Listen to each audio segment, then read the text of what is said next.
అందులో నెమళ్ళు 10 ఉన్నాయా, జింకలు 15 ఉన్నాయని కాదు. మరి ఇదే గౌరవ రేవంత్ రెడ్డి గారు 2024 వరంగల్ అనుకుంటా, కుదిరితే ఇక్కడ ఫోటో పెట్టండి. ఆయన చాలా చక్కగా మొక్కలు నాటుతా ఫోటోలకు ఫోజులు ఇచ్చి పర్యావరణ పరిరక్షణ గురించి పక్కన సీతక్కన పెట్టుకున్న ఫోటో ఇచ్చినట్టు గుర్తు నాకు. ఒకసారి నెట్లేదుకు అది ఉంటుంది ఒక ఫోటో. తర్వాత 2025లో కూడా బిగినింగ్లో జనవరిలో అనుకుంటా రేవంత్ రెడ్డి గారు మళ్ళీ చాలా స్పీచ్ చిరంజీవి గారిని పిలిచినటువంటిదా నేను ఒక ఫంక్షన్ ఆ ఫోటో కూడా పెట్టు.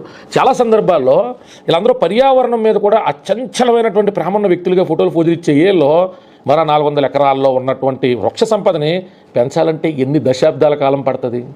I'm not against to development. నేను డెవలప్మెంట్కి అగెనెస్ట్ కాదు. కార్పొరేట్ కంపెనీలు గచ్చిబౌలి నడిబొడ్డులో ఎత్తాను వస్తాను చెప్తాను, మరి మళ్ళీ నాకు తెలియగడుతుంది నేను కాదు కదా. కాబట్టి రేవంత్ రెడ్డి గారికి నాకంటే వయసులో పెద్ద వ్యక్తి, నేను మీ పొజిషన్ చూసి పవర్ చూసి ఎప్పుడు భయపడింది సార్. బట్ సాధ్యమైనంత సానుకూలంగా మాట్లాడడానికి ప్రయత్నం చేస్తాను. అలాగే మెంటలు వచ్చినట్టే ఉంటుంది, అది వేరే సబ్జెక్ట్. కాబట్టి నా ప్రయత్నం ఏంటంటే ఈ పని ఇక్కడతో ఆపేయండి సార్. లీగల్గా మిమ్మల్ని జయించలేకపోవచ్చు కానీ మోరల్గా అంటే మీరు ప్రకృతి ఆరాధకులను ఒకప్పుడు మీరు కేసీఆర్ గారిని జాతకాలు పిచ్చోడని ఏదో మీరు విమర్శిస్తా ఒక మాట మాట్లాడి నేను ప్రకృతిని నమ్ముకుంటాను, నేను ప్రకృతిని అడుగుతాను, ప్రకృతి నాకు చెప్తుంది నువ్వేం తప్పు చేసో చేయలేదు అనేటువంటిది అని మాట్లాడినారు మీరు. అదే ప్రకృతి మిమ్మల్ని నిర్దాక్షిణ్యంగా నిర్బంధించి మీరు అసెంబ్లీలో స్పీచ్ ఇచ్చారు. నాకు కూడా ఒక ఎంత బాధ కలిగింది.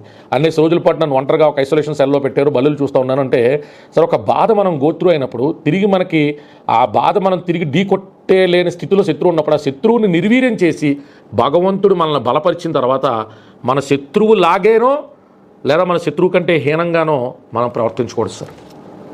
భగవంతుడు మనల్ని బలపరిచినప్పుడు మనం బలవంతుడని విరవేయకుండా ఆ భగవంతుడు మన బలహీన స్థితిని గుర్తించాడే, అలాంటి బలహీనలకు మనం బాసటగా నిలవాలనుకోవాలి.